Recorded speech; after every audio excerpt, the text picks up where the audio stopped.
Welcome to episode 85 of 100 Songs. Today we're talking about the band Yo La Tengo and the song Let's Save Tony Orlando's House off of 2000's and Then Nothing Turned Itself Inside Out, which is probably my second favorite album of theirs. Their album preceding this is definitely my favorite, and it is 1997's I Can Hear My Heart Beating. I Can Hear Your Heart Beating as one, which is the album that when I discovered Yo La Tengo, that was the album, and I believe I heard it in a record store being played, and I asked about it and bought it and fell in love with it. It's one of those kind of records that holds a lot of memories for me, I guess, during the late 90s. I think at the time I was living in downtown Sacramento, Midtown, at an apartment. I lived by myself. I got a little lonely sometimes, and it would be like kind of late at night, and I would have this playing, keeping me company, and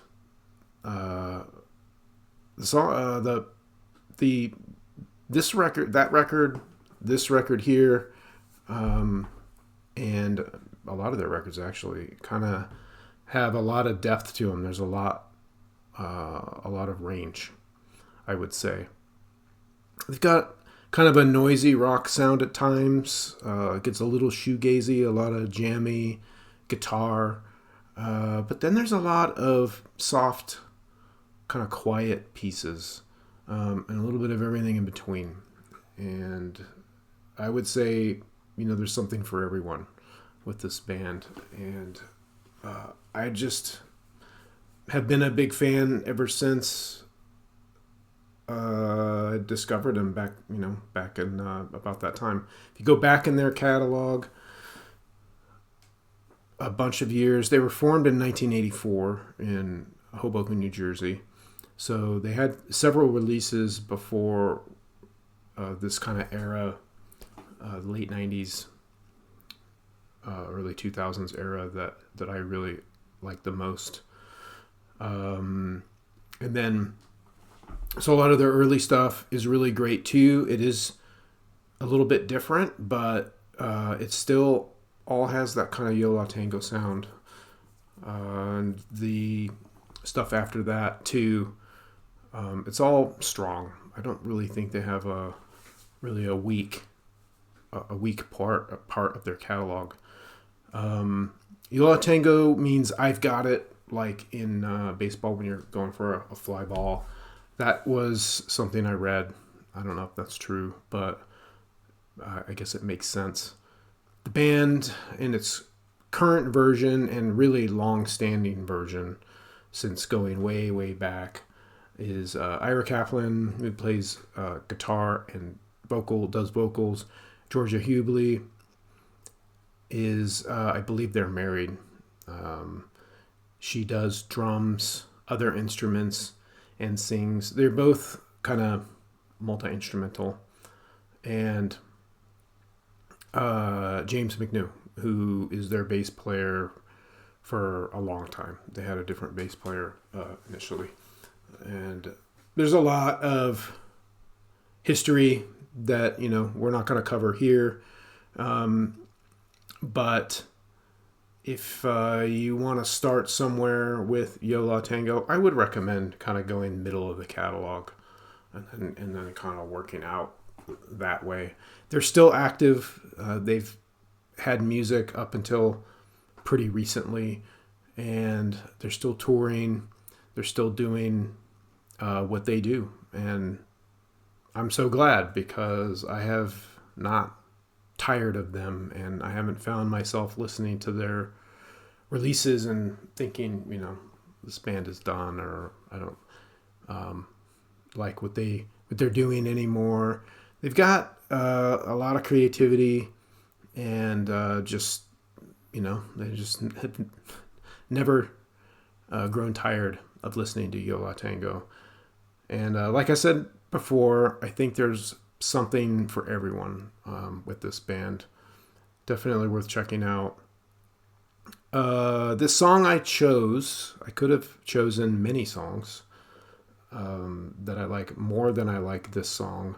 But I felt like this is, one of my favorite songs from them, probably. And it is a good representation of their sound.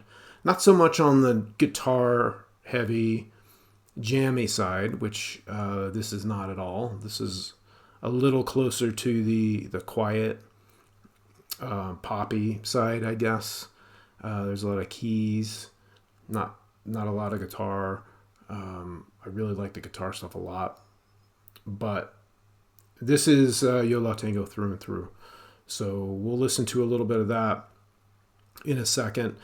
Tony Orlando is, if you don't know, a 70s American singer. I'm not sure what the song's about. If you just, off the top of your head, and you're hearing the lyrics, Tony Orlando's house is on fire. And I was looking into the lyrics, trying to figure out, well, what's this about? I'm not good at interpreting lyrics. And I read what I thought was a great description of what the song might be about. And it lined up for me. So I don't know if it's true, but I like it. So I'm going to read it word for word. I don't know who wrote it. Let's Save Tony Orlando's House is a metaphorical exploration of fame, jealousy, and the transient nature of success. It raises questions about the price of fame, the destructive power of envy, and the cynical patterns present in the entertainment industry. That is a very eloquent description. I like it. So yeah, I think looking back and re-listening to the song, I think that fits pretty well. So don't know if it's true, but I like it. So we'll go with that, I think.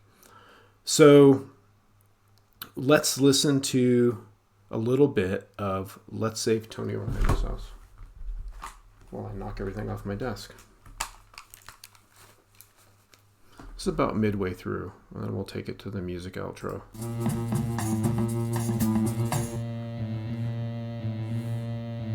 Watch it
Sounds like some bongos coming in there.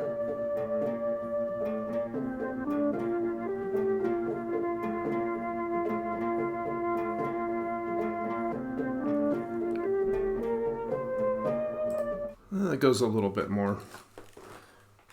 That's a kind of a good sense of a little bit what they're like, but they have so many albums, such a deep catalog, and they really do kind of go all over the place. So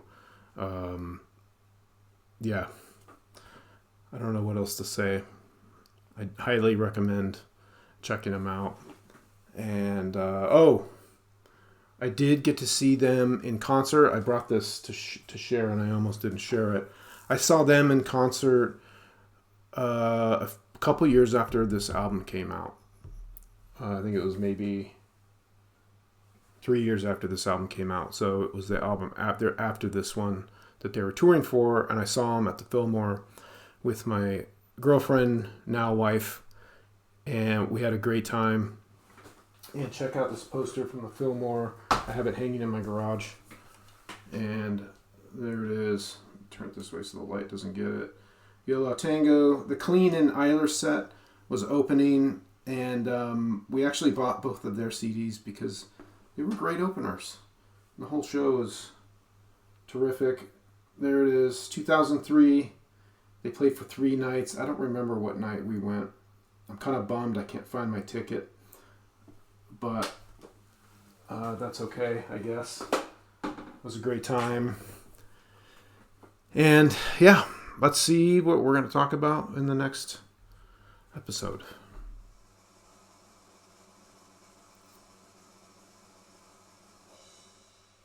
Trip at the Brain. All right, we're switching gears big time, going totally different direction. Next up is Suicidal Tendencies and the song Trip at the Brain on an album, a record that I like an awful lot. And we'll talk about that next time. Thanks. See ya.